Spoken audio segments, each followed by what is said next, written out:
Mr. Amjad Bashir from the ECR Group. The floor is yours.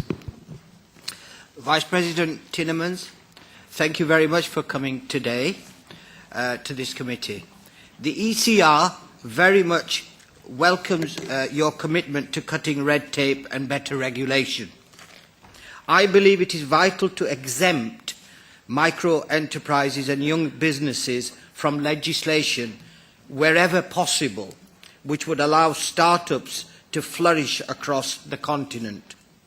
Will the Commission be looking at exemptions and lighter regimes for smaller businesses on a case-by-case basis on all new or reviewed legislation? Thank you. And then the last question from Madam Jatrubiaka, Vice Chair. Dziękuję bardzo, Pani Przewodnicząca. Thank you very much, Madam President. I would like to welcome the Commissioner. I'm sorry to have come a bit later, but I had a meeting with my shadows on the Fund on Investment. And my question is related to the European Fund for Strategic Investment. So, how is the European Commission going to fight those companies that subcontract and they use the European funds? You said that small and medium enterprises very often are active, but they often are subcontracted. The big corporation has a rate of profit of 20%, but the subcontractor only gets 12% or even less. Unfortunately, this money does not come to the small and medium enterprises, so how is the Commission going to fight this practice?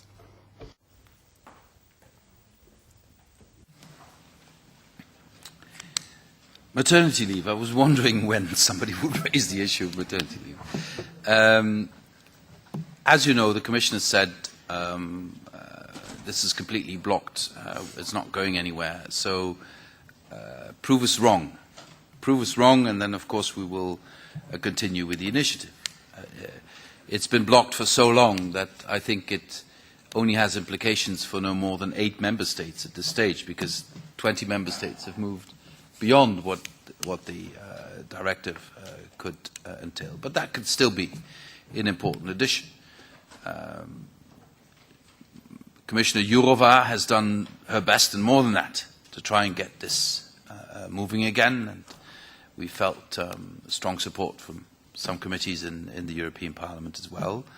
She is really engaged also with the presidency. She had a meeting last week, I believe, with the employment minister, I think, from Latvia to see where we are. So I think the ball is very much in the court of the Council now. And the Commission will wait and see what the Council has to say about this. And I hope they prove those right to say that there's still a possibility for this proposal to go ahead. But once again, if there is no chance whatsoever that we can move along with this, at some stage the Commission will have to draw the conclusion that we withdraw the proposal and come up with other proposals that would improve the position of women in the labour market, because we need to move on that, because Europe is losing huge potential,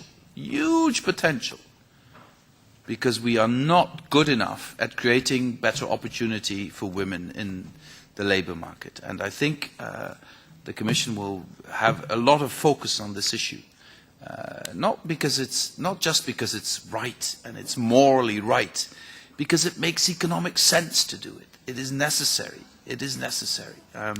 So that's where we are, I believe, on maternity leave. I have sympathy for the idea that you should exempt micro-enterprises from regulation, etc. But I also am sensitive to the possibility of abuse of that by companies who would like to undercut rules by creating fake micro-enterprises or fake companies. So we have to be extremely careful that in doing this, we don't create opportunity for people who have bad intentions to undercut to increase the risk of social dumping on a European scale. So, you know, it would make perfect sense to make sure that you don't put unnecessary burden on micro-enterprises.